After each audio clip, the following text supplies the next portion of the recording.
കോഴിക്കോട് കാരശ്ശേരി തേക്കുംകുറ്റിയിൽ പട്ടാപ്പകൽ കാട്ടുപന്നിയുടെ ആക്രമണത്തിൽ കർഷകന് പരിക്കേറ്റു. തേക്കുംകുറ്റി സ്വദേശി മല്ലശ്ശേരി സലീമിനാണ് പരിക്കേറ്റത്.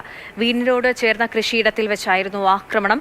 അഖില CP കൂടുതൽ വിവരങ്ങളുമായി ചേരുന്നുണ്ട്. അഖില, ഇതെപ്പോഴായിരുന്നു ഈ ഒരു സംഭവം? സ്ഥിരമായി കാട്ടുപന്നി ഇറങ്ങുന്ന ഒരു മേഖലയാണോ? സലീമിന്റെ ആരോഗ്യസ്ഥിതി എങ്ങനെയാണ്?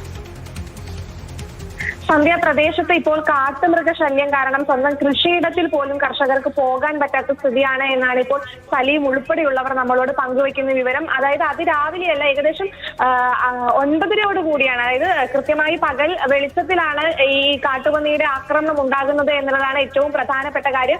9:30 കൂടി വീടിനടുത്ത് ചേർന്ന് കൃഷിയിടത്തിൽ വെച്ചിട്ടാണ് സലീമിന് കാട്ടുപന്നിയുടെ ആക്രമണം ഉണ്ടായത്. ഇപ്പൊ ഇതുമായി ബന്ധപ്പെട്ട് നിരവധി പരാതികളും നിരവധി ആക്രമണങ്ങളും നമ്മൾ മുൻപും റിപ്പോർട്ട് ചെയ്തിട്ടുണ്ട്.